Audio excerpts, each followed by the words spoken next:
Ok, pues vamos a comenzar hablando de el módulo de mecanismos de la respuesta inmune. Y pues para ello vamos a ver una pequeña introducción, ¿no? Bueno, ¿qué es la inmunología? Que es prácticamente lo que estamos estudiando en este momento. Vamos a empezar diciendo que los animales superiores son atacados por microorganismos y partículas extrañas. Y eso ya lo hemos vivido en carne propia, a menos que nunca te hayas enfermado. Pero poseen sistemas defensivos frente a tales patógenos. Dichos mecanismos tienden a distinguir lo propio de lo extraño. Y para ello, para entender este concepto que acabo de dar, vamos a ir con otros tres conceptos. ¿Qué es la inmunidad? Bueno, pues la vamos a abarcar como el conjunto de mecanismos de defensa de los animales frente a agentes externos que sean extraños. Y esto se adquiere al nacer y va madurando y consolidándose durante los primeros años de la vida. Luego vamos a tener el concepto de inmunología, que es la ciencia biológica que estudia todos los mecanismos fisiológicos de defensa de la integridad biológica del organismo, donde dichos mecanismos consisten esencialmente en la identificación de lo extraño y su destrucción. Y finalmente vamos a hablar de la respuesta inmune, que es la actuación integrada de un gran número de mecanismos heterogéneos de defensa contra sustancias y agentes extraños. Esto en general, a las sustancias extrañas se les va a denominar como antígenos, y estos son los que desencadenan en el organismo los eventos celulares que provocan producción de los mecanismos de defensa. Bueno, ya que tenemos esos conceptos claros, vamos a ir con esto: tejidos y células de la inmunidad. Ok, primero vamos a abarcar los tejidos y órganos linfáticos primarios, donde vamos a decir que la médula ósea es un tipo de tejido que se encuentra en el interior de los huesos, y hay de dos clases, la roja y la amarilla. En la roja se fabrican las células de la sangre, y este proceso se llama hematopoiesis. Ahora, la médula amarilla se compone de grasa, y esta no participa en la formación de la sangre. Durante la niñez, la mayor parte de la médula es roja, pero con el paso de los años se convierte en amarilla, y esto puede volverse a convertir en médula roja si fuese necesario. Por necesidad puede cambiar. Y la médula ósea roja en los adultos está ubicada en las costillas, en el esternón, la columna vertebral, el cráneo, la escápula y la pelvis. La médula ósea roja, que vamos a llamarle médula ósea, contiene las células madre y, o bueno, también la podemos llamar como hemoblastos, que originan los tres tipos de células sanguíneas, que están las hematies, eritrocitos o glóbulos rojos. Estos son encargados de llevar el oxígeno a las células. Luego tenemos los leucocitos o glóbulos blancos, y estos nos defienden de las infecciones. Ahora también tenemos las plaquetas, que evitan la hemorragia formando un coágulo cuando existe una herida.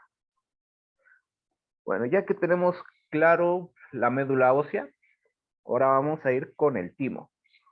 El timo, pues, es una pequeña glándula endocrina que tienen todos los animales vertebrados, que está localizada entre el corazón y el esternón. Y esta se trata de un órgano linfoide que está totalmente desarrollado en los primeros meses de gestación de un feto. Y esta aumenta de tamaño hasta la adolescencia. Es decir, se va a hacer más grande, va a aumentar. Y después de esta etapa empieza su proceso de atrofiamiento, disminuyendo progresivamente, y esto se conoce como involución del timo. Esto pasa en muchos órganos, este proceso de involución. Y ahora vamos con cuáles funciones son las que cumple el timo, ¿no? Pues entre ellas estimula el crecimiento de los huesos y favorece el desarrollo de las glándulas sexuales y colaborar en el desarrollo y maduración del sistema linfático. Sin embargo, su principal función es la producción, la maduración y la diferenciación de los linfocitos T o células T. Y estas son las células del sistema inmune que son indispensables para combatir diferentes antígenos extraños que pueden invadir nuestro organismo. Bueno, ahora vamos con los tejidos y órganos secundarios. Vamos a ir con los nódulos linfáticos, que es una estructura en forma de frijol. Aquí podemos ver.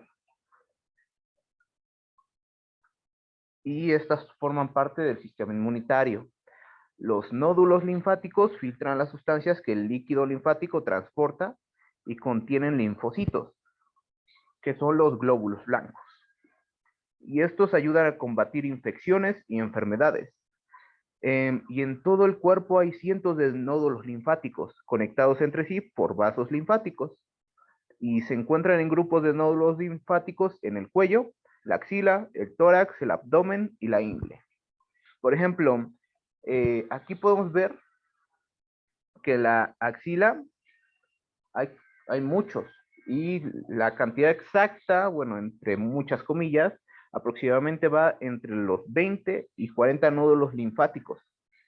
Y estos nódulos también, como aquí está, los podemos llamar ganglios linfáticos.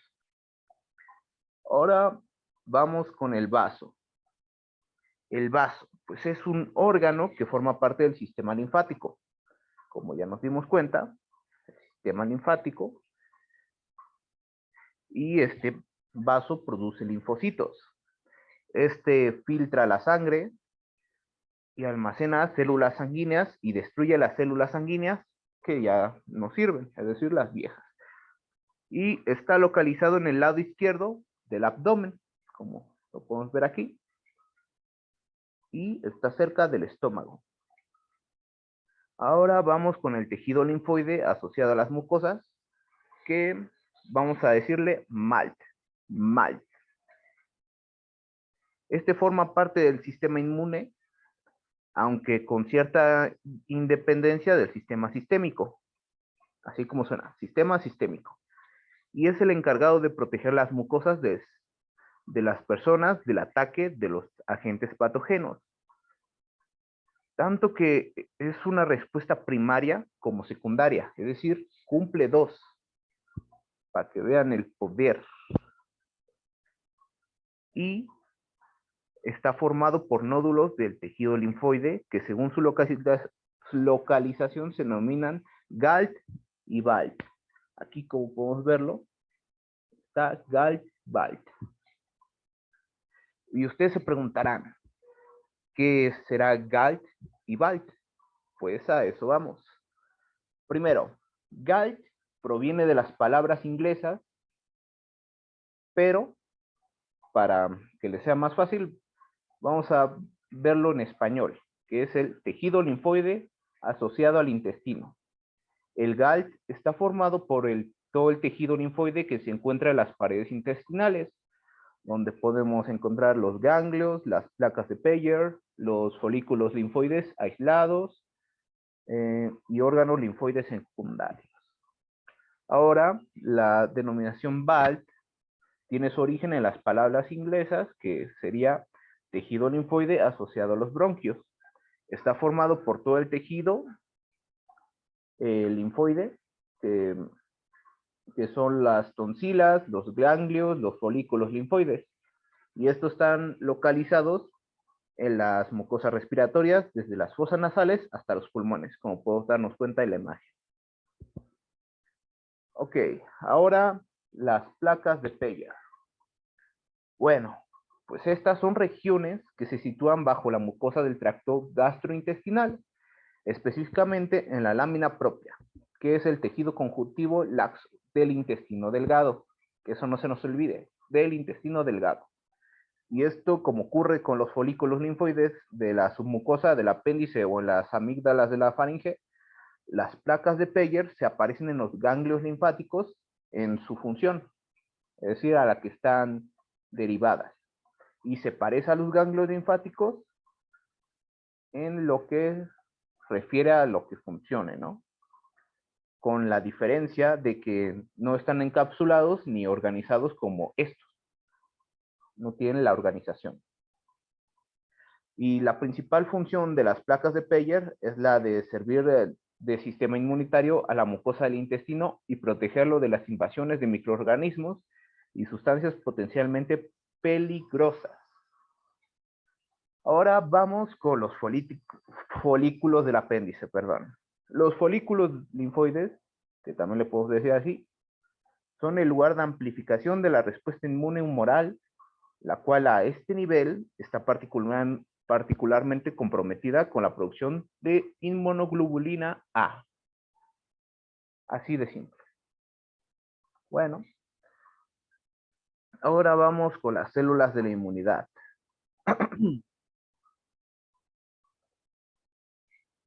Como podemos ver aquí, vamos a hablar de los linfocitos T. Para hacerla fácil, vamos a estar resumiendo cada linfocito. Los linfocitos T son células que están programadas para reconocer, responder y recordar antígenos. Los linfocitos T, también los puedo llamar como células T, contribuyen a las defensas inmunitarias de dos formas principales, donde algunos dirigen y regulan las respuestas inmunes, y esto pasa cuando son estimulados por el material antigénico presentado por los macrófagos. Las células T forman linfocinas que alertan a otras células, otros linfocitos T que pueden destruir las células diana, que se llaman dianocitos. Las células diana son dianocitos. Y estos pues destruyen al entrar en contacto directo con ellas. Ok, ahora vamos con los linfocitos B. Los linfocitos B producen anticuerpos, proteínas, que estas proteínas se llaman gamma globulinas, y estas reconocen sustancias extrañas, como ya vimos, que se llaman antígenos, y se unen a ellas.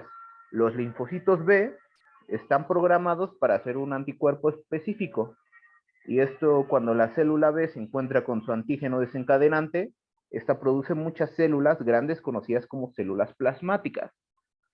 Cada célula plasmática es esencialmente una fábrica para producir anticuerpos, y un anticuerpo corresponde a un antígeno de la misma manera que una llave lo hace una cerradura. Así es una analogía de lo que podemos ver.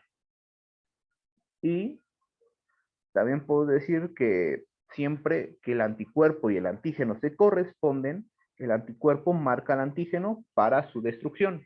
Es decir, como que la apunta, ¿no? Y los linfocitos B no solo pueden por sí solos no pueden penetrar a las células, de manera que el trabajo de atacar estas células se deja a los linfocitos T. Recuerden, los linfocitos B no pueden penetrar en las células. Ahora vamos con las células NK. Como podemos ver, que son siglas de Natural Killer en inglés. Es decir, asesino natural, ¿no? Son un tipo de linfocitos producidos en la médula ósea, cuya función efectora está mediada por la producción de citocina y su actividad citotóxica. Se encuentran principalmente los nódulos linfoides y la sangre, pero también están ampliamente distribuidas en la piel, el intestino, el hígado, los pulmones, el útero, entre otros tejidos. Las células presentadoras de antígeno, que son en inglés APC, Antigen Presenting Cell, y estas son las células presentadoras de antígeno, así, conózcalo para que no se traben con el inglés ni nada de eso. Y estas representan un conjunto celular perteneciente a nuestro sistema inmune innato. Eso lo vamos a ver en siguientes diapositivas. y este está especializado en fagocitar o pinocitar microorganismos, hidrolizar en pequeños fragmentos moleculares e incorporarlos a sus correspondientes moléculas presentadoras de antígenos. Este conjunto de APC está compuesto principalmente por precursores en la médula ósea, los monocitos circundantes en la sangre periférica, macrófagos en los tejidos, linfocitos B, células dendríticas y células de Langerhans, en prácticamente todos los tejidos del organismo, prácticamente en todos.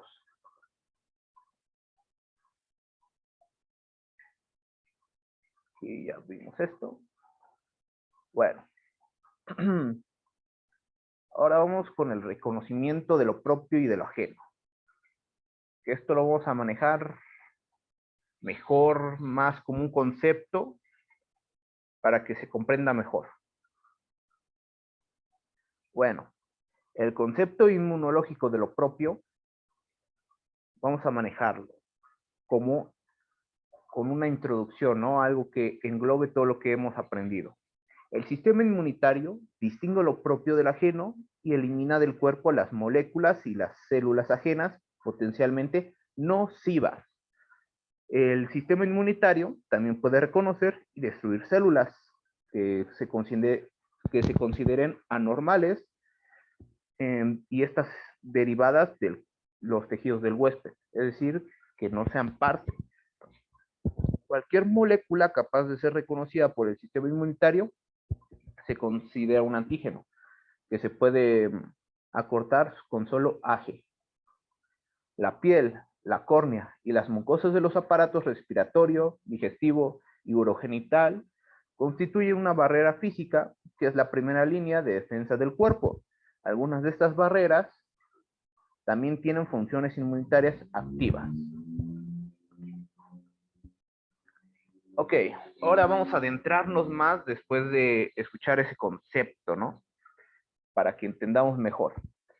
Ok, adentrándonos en el reconocimiento de lo propio, que esta función está derivada por el sistema inmunológico, consiste en su capacidad de reconocimiento y mantenimiento de la integridad biológica del organismo, comunidad y su defensa frente a agresiones externas en forma de patógenos y toxinas. La generación de una respuesta inmunológica eficiente frente a antígenos extraños debe acompañarse necesariamente de una regulación rigurosa de la activación inmunológica para prevenir daños colaterales, es decir, para que no haya más posibilidad de enfermarse más grave, ¿no? La actividad reguladora evita tanto una respuesta inmunológica frente a antígenos propios, también como una respuesta exagerada a patógenos, inducirán daño tisular y esta constituye al segundo brazo del sistema inmunológico que se denomina tolerancia. Tolerancia. Por lo tanto, la función primaria básica de la respuesta inmunológica corresponde al reconocimiento del antígeno extraño junto con la tolerancia frente a lo propio.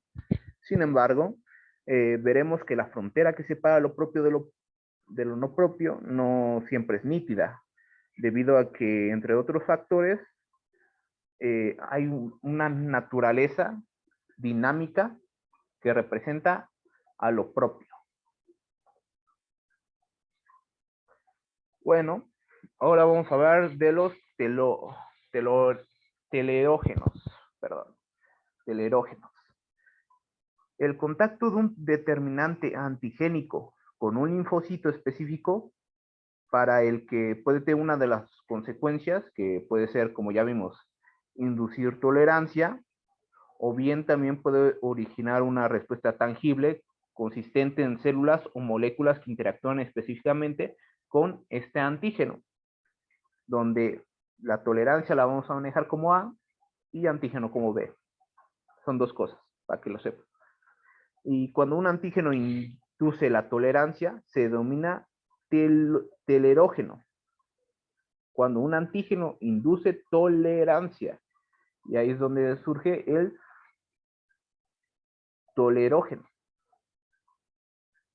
Y esto, cuando origina una respuesta consistente en anticuerpos, o células efectoras se denomina inmunógeno. Son dos conceptos diferentes. Telerógeno e inmunógeno, para que no se los olvide. Ok, ahora vamos con el reconocimiento de lo ajeno, porque ya vimos de lo propio.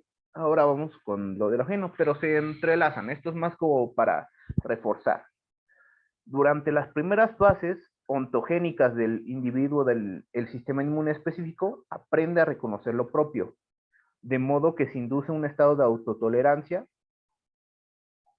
que es la incapacidad de atacar a los componentes del propio individuo.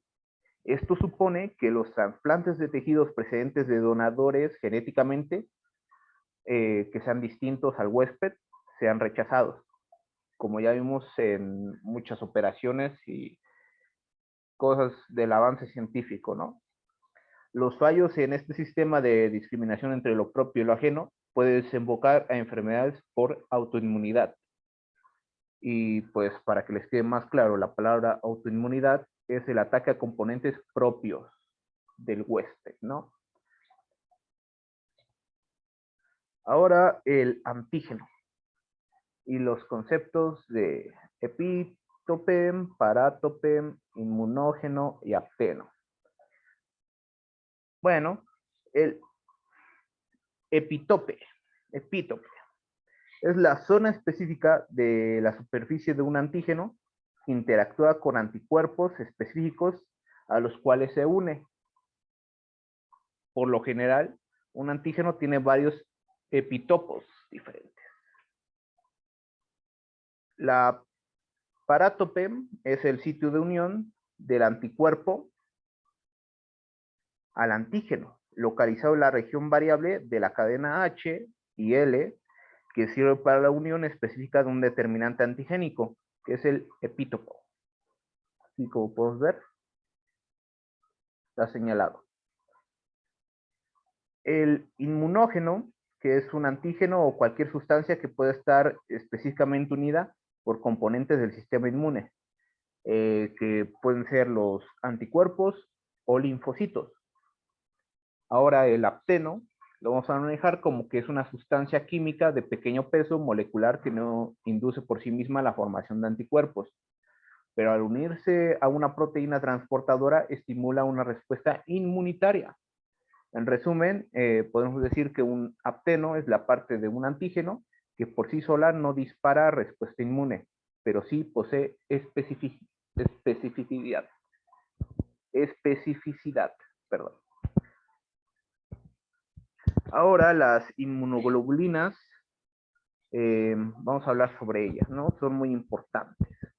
Y pues estas inmunoglobulinas son anticuerpos o proteínas de importancia vital que circulan en el torrente sanguíneo. Y estas realizan una amplia variedad de funciones que influyen notablemente sobre el equilibrio de nuestro sistema inmunitario. Ahora vamos a adentrarnos más, porque no es solo eso. Cada una tiene porque son muchos tipos, ¿eh? Cada una tiene sus tipos de funciones y su presencia en el organismo. Ok, vámonos con la primera. La inmunoglobulina G. Bueno, las vamos a manejar como que son proteínas que contribuyen a los mecanismos de la inmunidad. Y la inmunidad es propia del sistema linfoide, como ya vimos, que está formada por órganos que ya vimos, el vaso, timo y médula espinal, y las células, que son los linfocitos. Las inmunoglobulinas son segregadas en la sangre por los linfocitos B y se transportan así hacia las funciones específicas de la inmunidad humoral.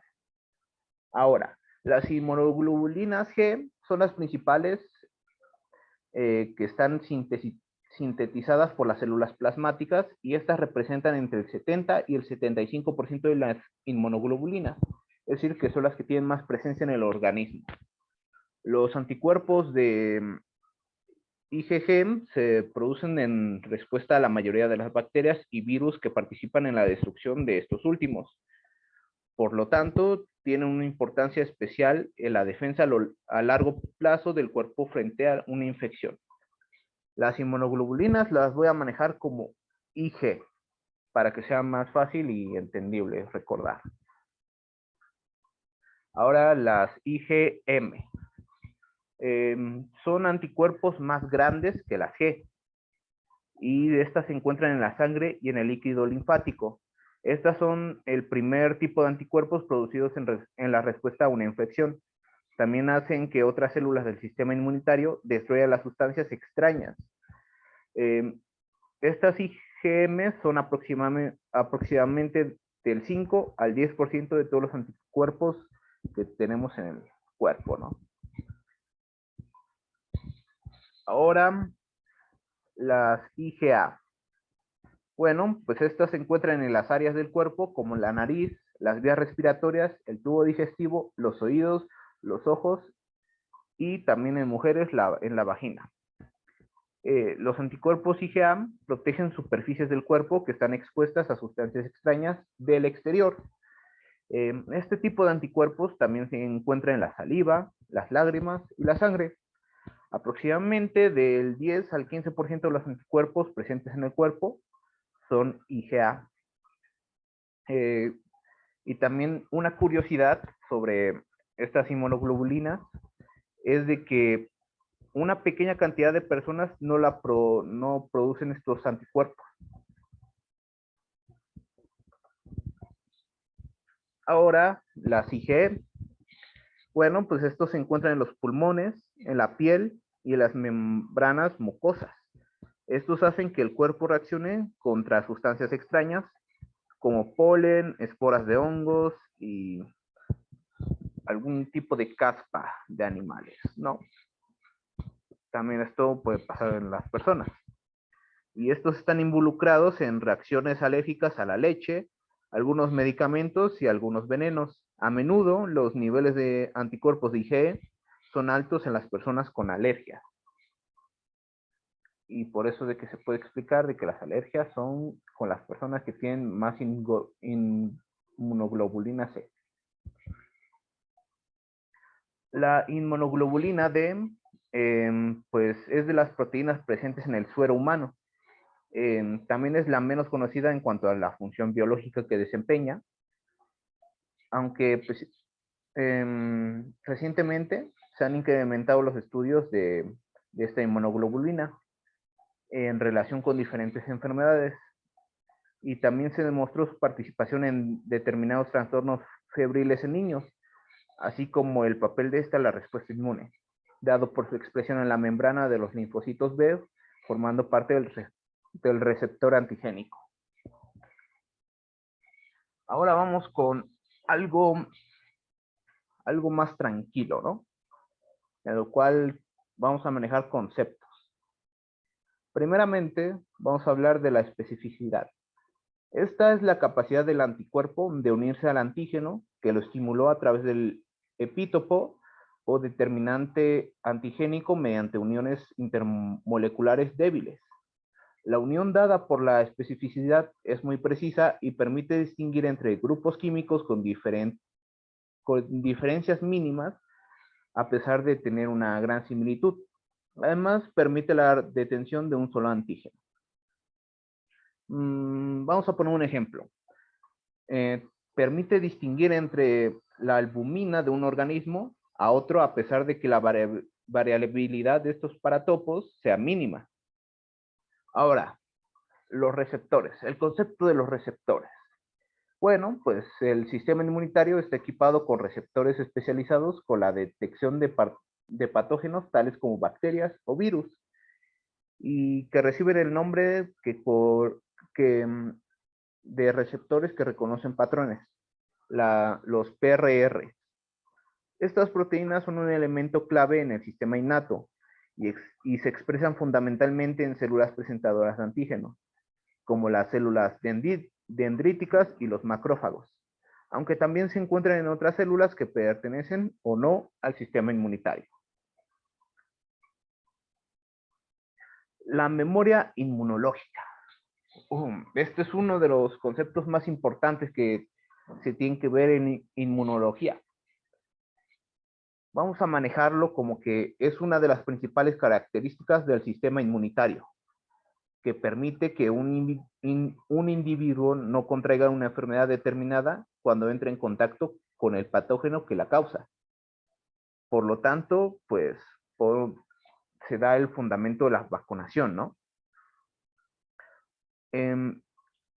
Y la razón es que esta permite entrenar, entre comillas, aunque no las entrena, pero sí aprenden, el sistema inmunitario. El sistema inmunitario es el que entrena frente a ataques posteriores de un patógeno. Es decir, le confiere inmunidad al individuo vacunado o que ya fue atacado. Bueno, las moléculas de histocompatibilidad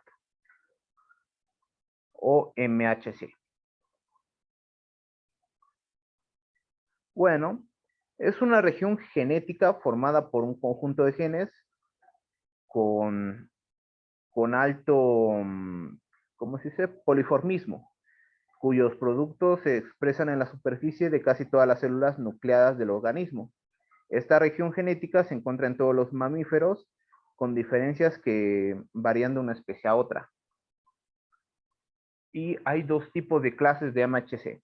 La clase 1, pues aparece en la superficie de casi todas las células del organismo y su principal función consiste en avisar al sistema inmune de la presencia de un elemento extraño en el interior de una célula, que es un antígeno intracelular.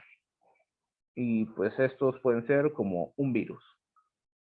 Y la clase 2 son las moléculas que se expresan sobre todo en las células presentadoras de antígeno, como las células dendríticas y los macrófagos.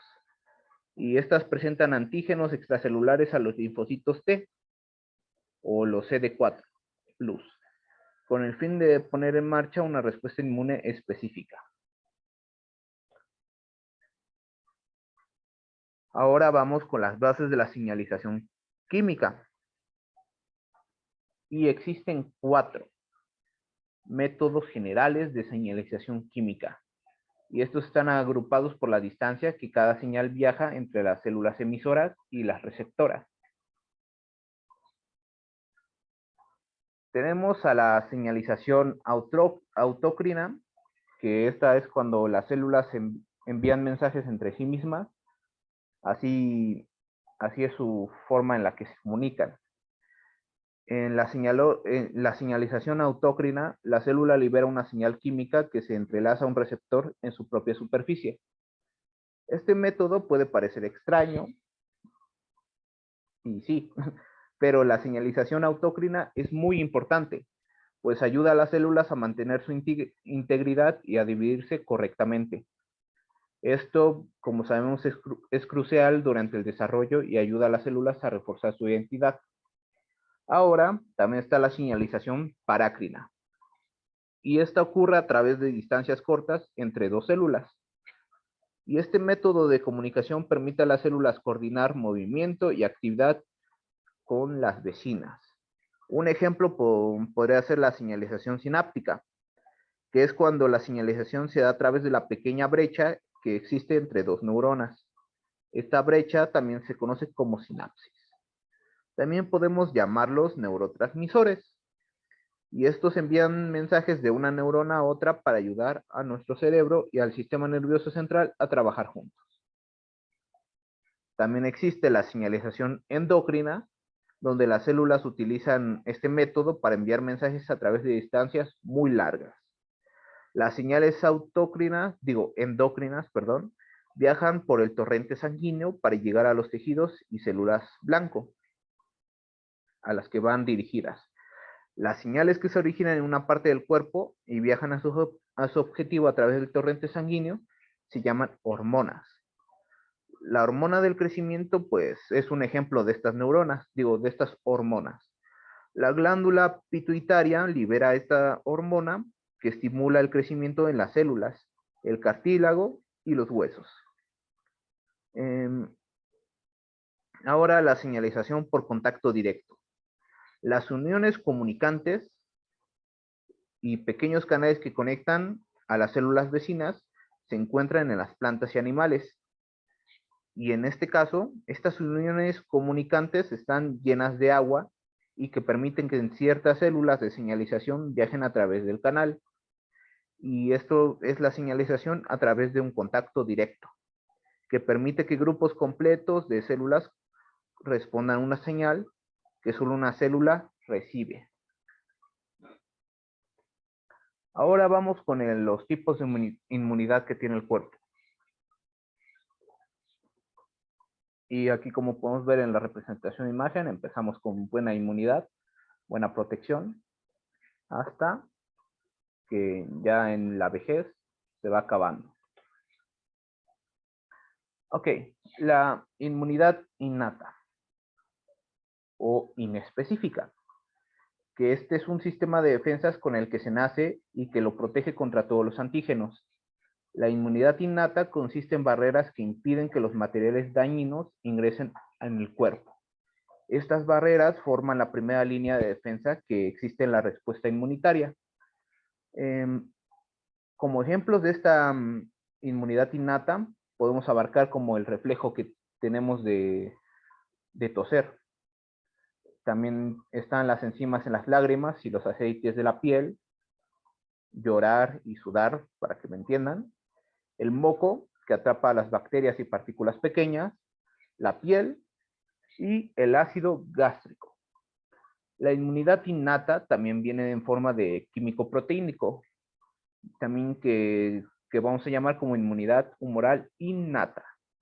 Si un antígeno traspasa estas barreras, las que mencioné anteriormente, es atacado y destruido por otras partes del sistema inmunitario. Ahora la inmunidad adquirida. Bueno, la inmunidad adquirida o adaptativa requiere la exposición previa a un antígeno y por ende lleva tiempo desarrollarla después de un encuentro inicial con un invasor nuevo. Después de eso, la respuesta es rápida.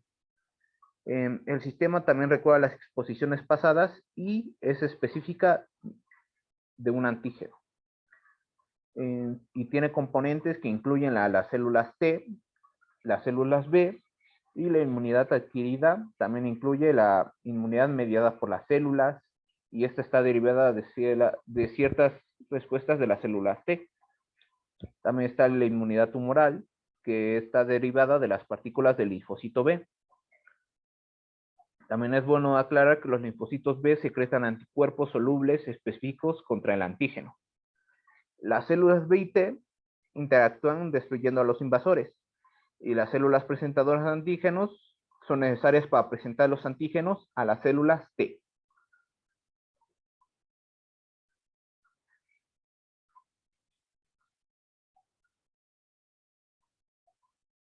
Ok.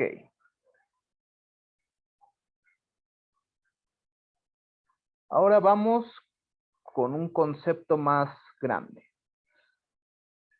Algo que nos va a servir mucho. Las del sistema de complemento. Bueno, el sistema del complemento es una cascada enzimática que ayuda a defenderse de las infecciones.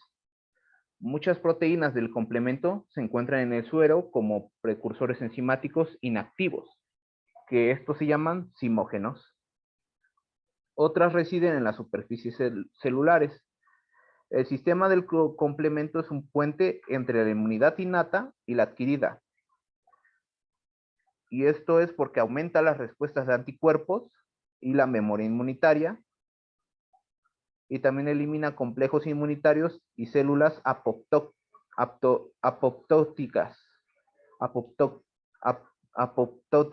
de la apoptosis, que es la muerte celular programada.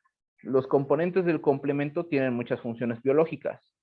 Un ejemplo sería la estimulación de la quimiostasis, desencadenamiento de la degranulación de mastocitos independiente a las inmunoglobulinas E. La activación del complemento pues, puede ser de 3 vías diferentes. Está la clásica, de la lectina y la alternativa. Las vías clásicas de la lectina y alternativa convergen en una vía final común, cuando la C3 convertasa escinden en C3 y en C3A y C3B, donde AC es el anticuerpo, AG el antígeno, C1 y con un guión INH es el inhibidor de C1. MAC o MAC es el complejo de ataque de la membrana. MASP, que sería la serina proteasa asociada a BML, y la BML sería la lectina de unión a la manosa. Y la barra indicará la activación. Bueno, ahora vamos con los tipos de vías que hay.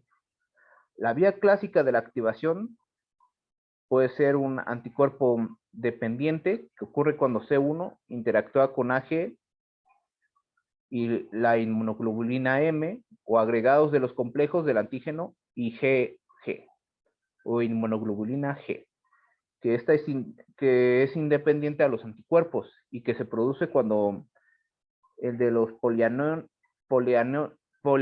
polianiones y las bacterias gram negativas o la proteína C se activan y estas reaccionan directamente con C1.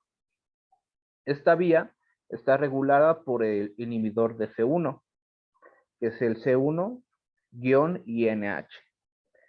y el angiodema hereditario que se deba a una deficiencia genética de C1-INH. Ahora la siguiente, que es la activación de la vía de la lectina. Esta es independiente de los anticuerpos y se produce cuando la lectina de unión a la manosa, que ya vimos que es la BML, una proteína sérica, se une a los grupos de manosa, fructosa o N-acetilglucosamina sobre las paredes celulares bacterianas.